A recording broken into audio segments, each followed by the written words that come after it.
Halo Taurus, selamat datang dan terima kasih sudah mampir. Semoga kamu dalam keadaan sehat. Ini adalah timeless reading, jadi kapanpun kamu nonton adalah waktu terbaik kamu untuk dapat pesan ini ya. Oke, kita mulai dari energi oracle kamu. Yang pertama adalah The Sun. The Sun ini kayak ada sesuatu di waktu lampau, bisa baru, bisa udah agak lama. Jadi kayak vibe-nya menyenangkan, excited, lalu juga bisa jadi ada hal-hal yang tadinya kamu gak lihat atau tertutup, lalu hal itu kemudian kelihatan dan terungkap gitu ya. Jadi kayak ada sesuatu selain yang terungkap, ada juga yang fun, momen yang menghangatkan hati baru-baru ini atau sudah agak lama. Lalu di waktu presence gini, aku kalau bikin reading ya, kalau memang vibe-nya lagi agak berat, aku bilang berat. Kalau memang lagi fun, aku bilang fun. Tapi ini si reading kamu kali itu kayak agak seimbang gitu ya. Jadi di waktu presence ini kayak ada broken heart gitu, lihat yang di tengah itu presence kamu, kayak ada sesuatu hal yang mungkin bikin kamu kesel, bikin kamu sedih, ada situasi orang-orang yang bikin kamu marah, dan ini sesuatu yang mungkin kamu temuin ya sekitaran kamu nonton reading ini. Lalu good newsnya adalah di waktu yang akan datang ada woman holding a coin, di mana gini, woman holding a coin ini nggak terbatas laki-laki atau perempuan, bisa jadi ya ini kayak tawaran kerjasama bisnis atau tawaran pekerjaan, kayak kamu di approach HR dari suatu perusahaan gitu, atau kamu tinggal di link satu lagi, kayak misalnya tinggal tanda tangan kontrak gitu ya di perusahaan yang kamu mungkin sudah menjalani fase interviewnya sebelum ini. Lalu ini juga bisa kayak bantuan finansial, support finansial kalau misalnya kamu memang lagi ada problem. Karena di sini memang ada sebagian dari kamu sinyal tentang problemnya itu berhubungan dengan kondisi finansial. Lalu love oracle kamu yang pertama ini adalah love call ya. Sebagian dari kamu mungkin kayak lagi deket gitu sama seseorang, terus lagi intens berkomunikasi, intens chat sama orang ini, atau orang ini yang intens untuk approach kamu, kayak ngajak kamu chat, ngajak kamu kayak video call, hal-hal semacam itu. Atau mungkin ada yang menyatakan perasaannya lewat telepon, sangat bisa.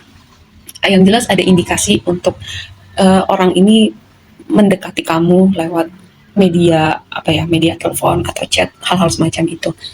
Yang berikutnya, satu pesan dari Moonology deck ini, it's time to release negativity ya. Jadi mungkin ada suatu kebiasaan, cara berpikir tertentu, atau mungkin hubungan atau orang-orang tertentu di hidup kamu yang perlu kamu lihat lagi. Karena ini gimana? Kamu berefleksi dengan hidup kamu dan kamu jujur. Misalnya kebiasaan-kebiasaan, kamu tanya diri kamu, apakah ini berkontribusi untuk evolusi jiwa aku, ini kontribusi untuk jalan aku ke depannya, apakah hubungan ini atau orang-orang tertentu ini yang kamu punya rasa gimana gitu, apakah kamu masih mau mempertahankan keberadaan mereka, atau walaupun nggak di-cut pun kamu belajar untuk ngasih boundary ya. Karena kamu misalnya tahu, oh setelah ngobrol sama orang ini kok rasanya aku capek ya, atau orang ini drama banget ya, atau kok vibe-nya orang ini negatif mulu, ngeluh mulu, ada aja bahan keluhannya, ada aja dramanya, kayak hal-hal semacam itu.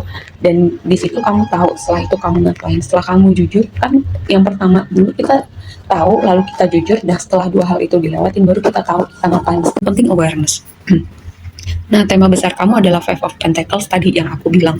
Mungkin sebagian dari kamu ini problemnya berhubungan dengan kondisi finansial, tapi sebagian lagi ini berhubungan dengan rasa sepi, rasa sendirian, kayak merasa berjalan sendiri, kayak ada yang kosong dan hampa di dalam diri gitu. Dan ini juga bisa berbicara kayak mental victim gitu loh, kayak semuanya itu salah semua orang, salah dunia, salah Tuhan, tapi kamu nggak merasa bertanggung jawab gitu, dengan kayak bukan kamu yang pegang kendali atas hidup kamu.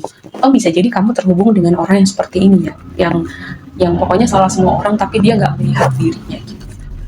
Lalu kalau misalnya ini berhubungan dengan rasa sepi atau kondisi finansial, ada konfirmasi dengan child di sini bahwa keadaan itu kayak ada sesuatu yang baru.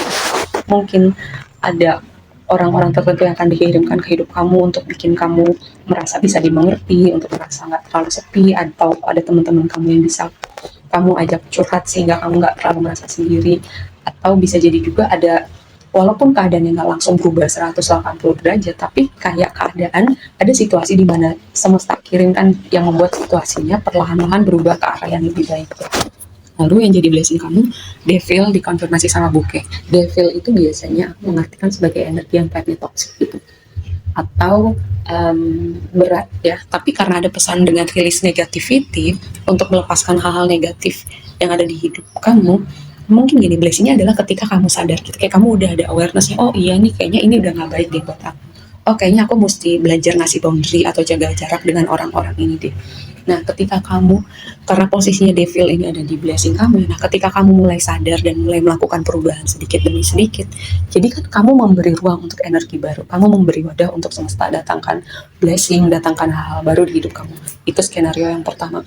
Lalu skenario berikutnya, devil ini ketika berada di posisi blessing kamu, bisa jadi ya kamu kayak momen untuk benar-benar menikmati hidup gitu, kayak punya momen kayak ceria banget, seneng banget, terus bisa bersenang-senang dan benar-benar in the moment untuk merasakan perasaan bahagia gitu. Kayak misalnya kamu punya budget untuk nge-treat diri kamu, kamu punya budget untuk traveling, kamu punya waktu, punya kesempatan, punya apapun gitu, sumber daya untuk beneran have fun gitu, entah itu sendiri, entah itu bersama orang-orang lainnya, seperti itu ya. Lalu bisa jadi juga karena ada bouquet di situ, hal yang menyenangkan itu karena ada yang ngasih kamu sesuatu, dan itu signifikan sih karena ini bikin kamu seneng gitu, karena posisinya ada di blessing kamu ya. Bisa jadi juga semesta yang ngasih sesuatu buat kamu ya.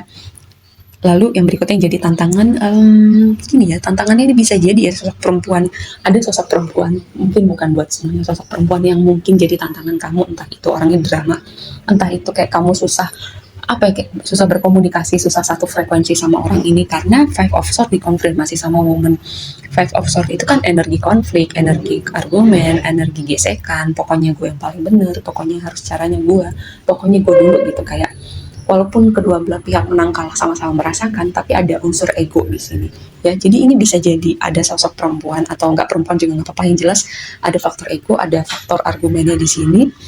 Cuman remindernya yang waras ngalah aja kali ya gitu. Jadi kayak jauhin drama aja, kayak worth it gak sih drama itu untuk menguras energi dan waktu kamu gitu. Kalau misalnya bisa dihindarin, jauhin aja. Oke, di waktu yang akan datang ini adalah bagus banget ya. Four of Wands lalu dikonfirmasi sama Clover, keberuntungan, lalu juga ada sesuatu yang signifikan tentang kayak chapter baru ya, karena Four of Wands tuh selalu melihatnya seperti gerbang gitu, kayak hello goodbye dengan hello dengan chapter kamu yang baru, babak baru kehidupan kamu, dan bisa juga goodbye sama chapter hidup kamu yang lama, orang-orang lama, situasi atau energi yang lama gitu. Dan Four of Wands itu adalah energi perayaan, energi pernikahan juga bisa, walaupun belum tentu kamu langsung nikah gitu ya kan, ketemu seseorang, tapi ini ada sebuah potensi gitu. Dan vibe-nya cerah banget karena warna kuning itu selalu sesuatu yang mencerahkan hari kamu, dan ada keberuntungan dengan Clover di sini. Mungkin ada suatu momen tidak terduga juga, tapi itu vibe-nya sesuatu yang menyenangkan buat kamu. Lalu advice-nya adalah Seven of Wands dan Bear gitu. Ini kayak energi protektif ya, protektif sama sesuatu yang penting dan berharga buat kamu, apa yang sudah kamu jaga selama ini. Lalu juga kompetisi juga bisa, dan tadi ada vibe juga sesuatu tentang drama gitu. Pertama, kalau drama itu remindernya adalah itu worth it nggak untuk kamu fight, atau kamu ladenin dramanya, atau kamu kayak ikut masuk dalam sebuah drama, itu worth it nggak gitu. Lalu yang berikutnya, skenario berikutnya adalah ini sebuah reminder buat kamu seberapa penting, seberapa berharga hal-hal yang sudah kamu jaga, kamu bangun selama ini, untuk kamu pertahankan, atau ada momen-momen dirasanya kamu ingin berhenti atau capek atau menyerah ya.